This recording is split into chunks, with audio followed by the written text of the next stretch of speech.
Finally বন্ধুসকল আজি দিনটোতে অসম চৰকাৰ ফালৰ পৰা কেইবাটাও আঁচনিৰ ওপৰত বৰ্তমান ভাল খবৰ আহি পৰিছে। তো তাৰে ভিতৰত প্ৰথমটো খবৰ হৈছে মুখ্যমন্ত্ৰী আত্মনিৰ্ভৰশীল আঁচনি। তো বন্ধুসকল আপোনালোক যিসকল যুৱক যুৱতীয়ে আপোনালোকে ইমান দিনে অপেক্ষা কৰি আছিলে যে আপোনালোকক আহিবলগীয়া অৰ্থাৎ আপোনালোকে পাবলগীয়া তো যোনটো নেকি মুখ্যমন্ত্ৰী আত্মনিৰ্ভৰশীল আঁচনি প্ৰথমটো কিস্তি ধন আপোনালোকে কেতিয়া লাভ কৰিব।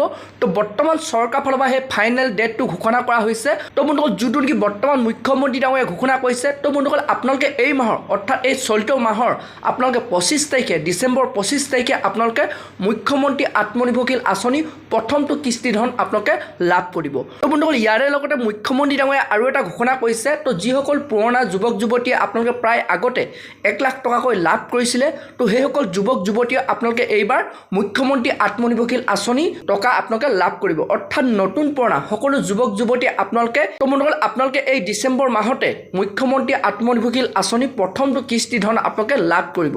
তো এতিয়া বন্ধুসকল আপোনালোকক মই জনাই দিছোঁ প্ৰথম আপুনি কিমান টকা লাভ কৰিব যোনটো নেকি বৰ্তমান আপডেট আহিছে মুখ্যমন্ত্ৰী আত্মনিৰ্ভৰশীল আঁচনিৰ ওপৰত। তো বন্ধুসকল আপোনালোকে প্ৰায় 1 লাখ টকাকৈ লাভ কৰিব অৰ্থাৎ আপোনাক প্ৰথম 1 লাখ টকাকৈ দিয়া হ'ব।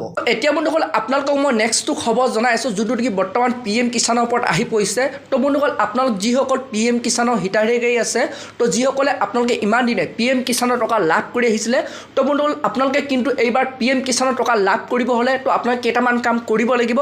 যদি আপোনালোকে এই কামকেইটা নকৰে তো তেনে ক্ষেত্ৰত কিন্তু আপোনালোকে এইবাৰ PM কিষাণৰ যোনটো নেকি আহিবলগীয়া নেক্সট কিস্তি ধন আপোনালোকে লাভ নকৰিব। তো বন্ধুসকল বৰ্তমান যোনটো আপডেট আহিছে তো সকলো কৃষকে আপোনালোকে কৃষি পঞ্জীয়ন কৰিব লাগিব। তো তাৰে লগতে আপোনালোকে eKYC কৰিব লাগিব। কৃষি পঞ্জীয়ন আৰু eKYC কৰিলেহে আপোনালোকে এইবাৰ যোনটো নেকি আহিবলগীয়া নেক্সট কিস্তি PM কিষাণৰ তো আপোনালোকে টকা লাভ কৰিব। যদি আপোনালোকে নকৰে কিন্তু আপোনালোকে এইবাৰ PM কিষাণৰ ধন আপোনালোকে লাভ নকৰিব। আৰু লগতে বন্ধুসকল আপোনালোকক মই জনাই দিছোঁ বৰ্তমান যোনটো নেকি আপডেট আহিছে PM কিষাণৰ আপোনালোকে টকা কেতিয়া লাভ কৰিব। তো বন্ধুসকল আপোনালোকে 2026 চনৰ আপোনালোকে জানুৱাৰী মাহত আপোনালোকে PM কিষাণৰ নেক্সট কিস্তি ধন আপোনালোকে লাভ কৰিব। তো কিন্তু বন্ধুসকল আপোনালোকে কৃষি পঞ্জীয়ন কৰিবই লাগিব আৰু eKYC কৰিব লাগিব। তো তেতিয়াহে আপোনালোকে PM কিষাণৰ নেক্সট কিস্তি ধন আপোনালোকে লাভ কৰিব। তো এতিয়া বন্ধুসকল আপোনালোকক মই নেক্সটটো খবৰ জনাই আছোঁ যোনটো নেকি অৰুণোদয় আঁচনিৰ ওপৰত আহি পৰিছে।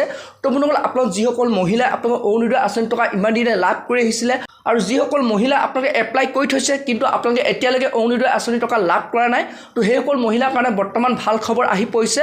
তো বন্ধুসকল বৰ্তমান যোনটো নেকি আপডেট আহিছে যোনটো নেকি বৰ্তমান মুখ্যমন্ত্ৰী ডাঙৰীয়াই ঘোষণা কৰিছে। তো বন্ধুসকল বৰ্তমান যোনটো নেকি মুখ্যমন্ত্ৰী ডাঙৰীয়াই ঘোষণা কৰিছে তো বন্ধুসকল আপোনালোকে জানুৱাৰী মাহৰ 10 তাৰিখে নতুন পুৰণা সকলো আপোনালোকে মহিলাই আপোনালোকে এইবাৰ অৰুণোদয় আঁচনি টকা লাভ কৰিব। অৰ্থাৎ আপোনালোকে যিসকলে অপেক্ষা কৰি আছিলে আবেদন কৰি আছিলে আপোনালোকে পোৱা নাই আপোনালোকে ইমান দিনে কিয় লাভ কৰা নাই। তো বৰ্তমান চৰকাৰ ফালৰ যোনটো নেকি খবৰ আহিছে যিসকল মহিলাই এতিয়ালৈকে অৰুণোদয় আঁচনি পোৱা নাই তো বন্ধুসকল আপোনালোকে জানুৱাৰী 10 তাৰিখে আপোনালোকে নতুন পুৰণা সকলো মহিলাই আপোনালোকে অৰুণোদয় আঁচনি টকা লাভ কৰিব। তো বন্ধুসকল এইকেইটা আঁচনিৰ ওপৰত বৰ্তমান অসম চৰকাৰ ফালৰ বিগ আপডেট আহি পৰিছে।